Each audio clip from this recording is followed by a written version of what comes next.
మీ business ఏదైనా మీ ఊర్లో promotion చేయాలంటే అది సుమన్ టీవీతోనే సాధ్యం. ఇప్పుడే సంప్రదించండి.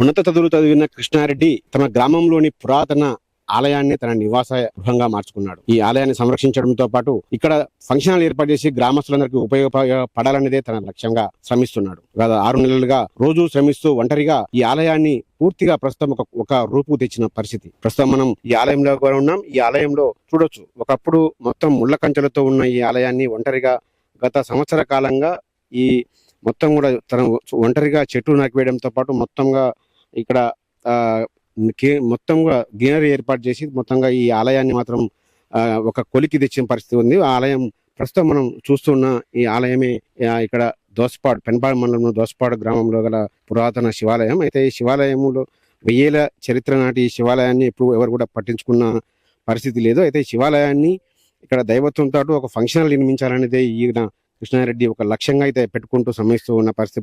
ప్రస్తుతం మనం కృష్ణారెడ్డిని చూడొచ్చు. ప్రస్తుతం ఆ కృష్ణారెడ్డి ఆలయంలో కూడా ఉన్నారు. ఇక్కడ దాదాపు BSc BEd చదివిన కృష్ణారెడ్డి మొత్తం కూడా తన ఉద్యోగాలకు రాజీనామా చేసి గత కొంతకాలంగా కూడా కాశీలో అఘోరాల వద్ద శిష్యరేఖం పొందాడు. ప్రస్తుతం అతను కొంతకాలం క్రితం గ్రామానికి తిరిగి వచ్చి కేవలం ఈ ఆలయంలోనే ఉంటూ మొత్తం కూడా ఆలయాన్ని సంరక్షిస్తున్న పరిస్థితి మనం స్పష్టంగా కనబడచ్చు. ఇక్కడ ఈ గ్రామస్తులందరూ కూడా ఇతన్ని శివపుత్రుడుగా పిలుచుకుంటూ ఉన్న పరిస్థితి కనబడతా ఉంది.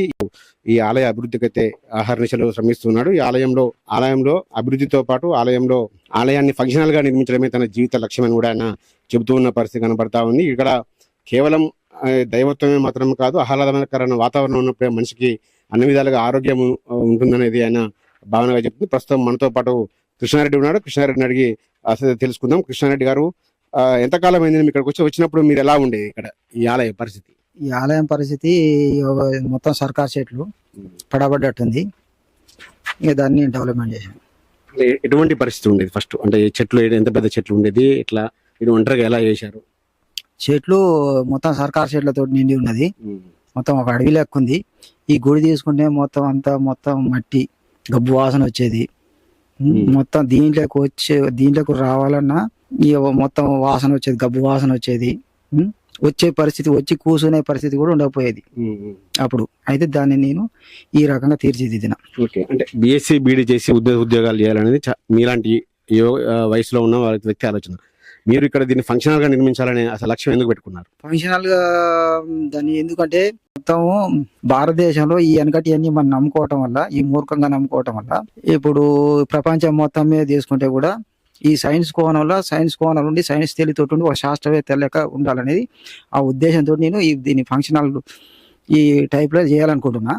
ఎందుకంటే ఈ మనం మొత్తం భారతదేశంలో ఇలా ప్రతి వస్తువు వాడుకుంటున్నాం అంటే మొత్తం మనం ఈ వేరే దేశంలో మళ్ళీ ఇలా రోగాల సంఖ్య తీసుకుంటే కూడా ఇప్పుడు బీపీలు కానీ షుగర్లు కానీ ఒత్తిడితోటి బాధపడటం అయితే, గుండె జబ్బులు అయితే, కిడ్నీలు అయితే, మళ్ళీ అనేక రోగాలతోటి బాధపడ ఆత్మహత్యలకు కారణం కూడా ఈ మొత్తం ఈ వెనకటి నమ్ముకోవటమే.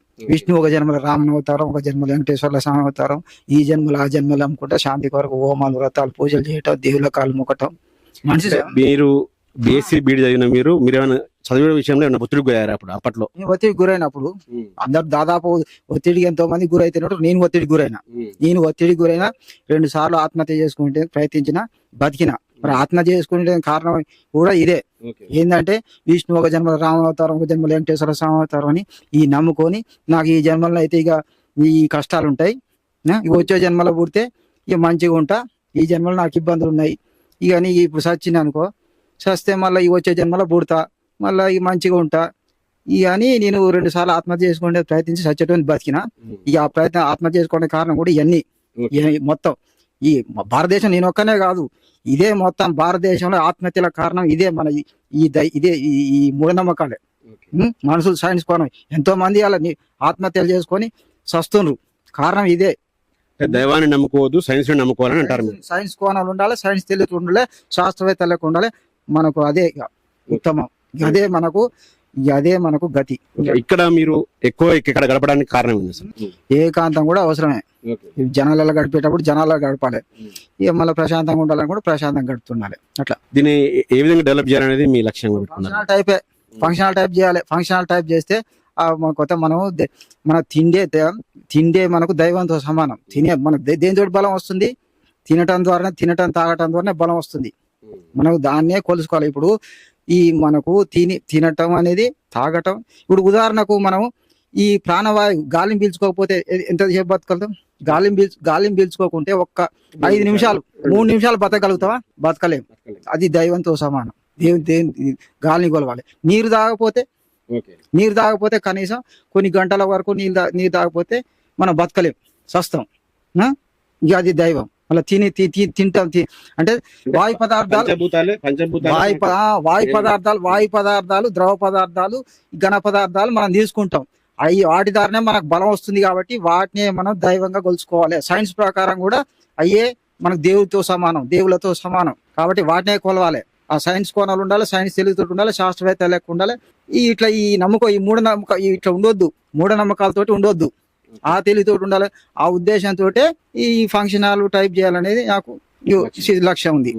ఇది మొత్తంగా కూడా అనేక సమస్య ప్రస్తుతం దేశాన్ని కానీ మనుషులని, సమాజంలో మనుషులని పట్టిపిడుస్తున్న సమస్యలకు కారణం మూఢనమ్మకాలు అంటున్నారు. కేవలం పంచభూతాలైన గాలి, నీరు, వాతావరణాన్ని కూడా ప్రేమించాలి తప్ప ఇటువంటి మూఢనమ్మకాల పట్ల ఎక్కువగా ఉండొద్దు. దానికే తమ గ్రామంలో ఉన్న పురాతన శివాలయాన్ని ఫంక్షన్ హాల్ గా మార్చి ఇక్కడ జనాలకు ఆహ్లాదకరమైన ఒక వాతావరణాన్ని క్రియేట్ చేయాలనేది తన లక్ష్యమని కూడా కృష్ణారెడ్డి చెబుతూ ఉన్న పరిస్థితి కనబడతా ఉంది. మొత్తంగా ఆ దిశగా గ్రామస్తులను అటు ప్రభుత్వాన్ని కూడా తాను ఒప్పిస్తాననే నమ్మకం అయితే ఆయన వ్యక్తం చేస్తూ ఉన్న పరిస్థితి కనబడతా ఉంది.